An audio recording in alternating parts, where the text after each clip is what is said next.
Assalamualaikum, my dear friends and fellows. How are you? I welcome you here on my training channel. My name is Abdul Khalik. Dear friend, look. Prior to speaking, people will look upon us. How we look, how is my face and complexion, my features, our dresses.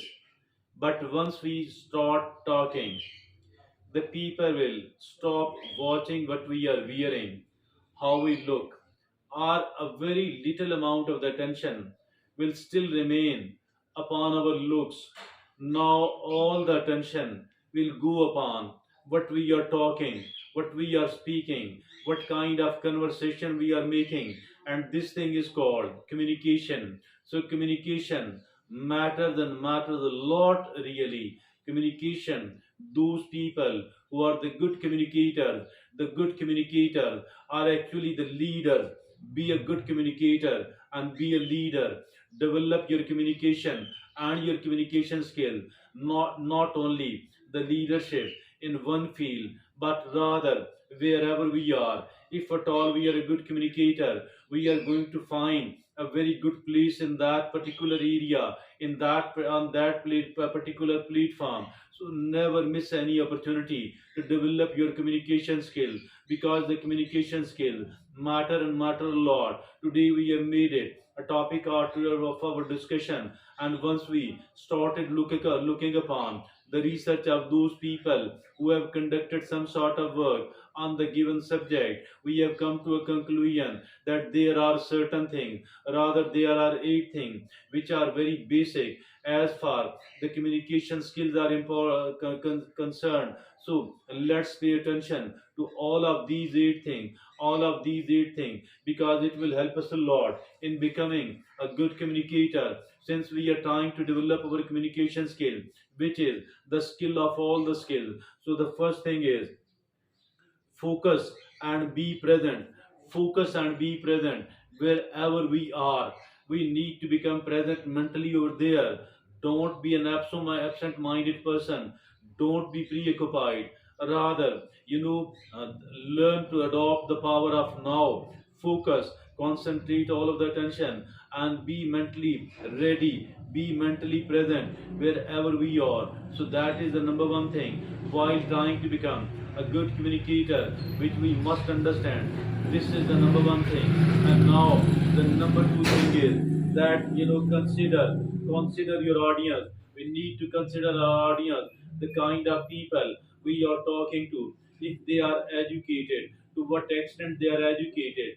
Now, as for the particular field I am talking about, if they do have some sort of information, and what is the level of their information in this particular field, so that is consider your audience. Never overlook the type of audience, the type of people, the type of person we are talking to, and if at all we do understand them, then we can speak accordingly. Then we will try to then we'll try to present whatever we do have to in a particular way. So that is consider your audience. Now the third is seek learning and feedback. Seek learning and feedback. We need to learn and we need to get the feedback prior to presentation. We need to learn on the subject, and after the presentation, after talking to somebody else, we need to seek a feedback. We need to ask for the feedback. This feedback will provide us with the further learning, to what extent it was okay, did I communicate my idea properly across. So that is the seek learning and feedback. Now the fourth is take time to review and reflect.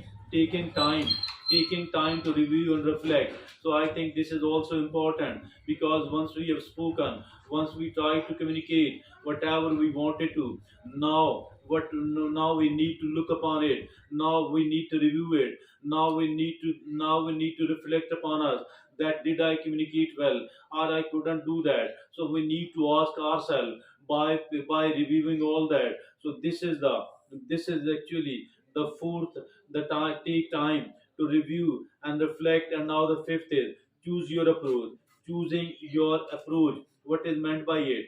choosing the right platform, choosing of the selection of the right platform. So that is called choose your approach.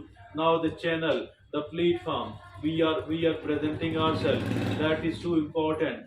This is choose your approach, and also what if at all a kind of formal meeting is required. Should I be there in person? Should I invite them, or should I take them online? So all of that. So there are different variations and different options. Choose your approach. Choose your approach. That is the fifth thing. And now the sixth is be authentic.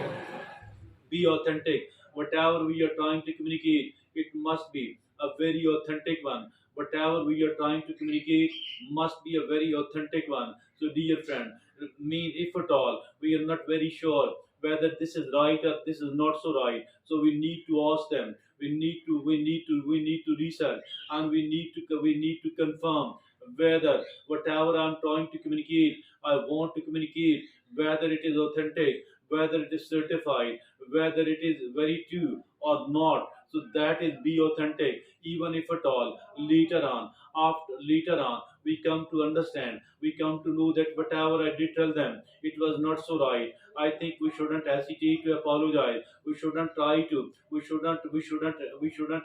at all. We should not waste time at all by seeking an apology, and by telling them whatever is the true situation, or whatever amendment you are suggesting, or you totally want to wash it, that please don't take it seriously, because that later on I checked and it was not found correct. But again, prior to saying something else, we need to tell them. We need to make sure whatever I'm trying to say is a correct thing. So that is the sixth thing. Now the seventh is build relationship. Relationship building is also very important, because if at all we don't have the relationship with those people, the people we are talking to, I think we need to find some common ground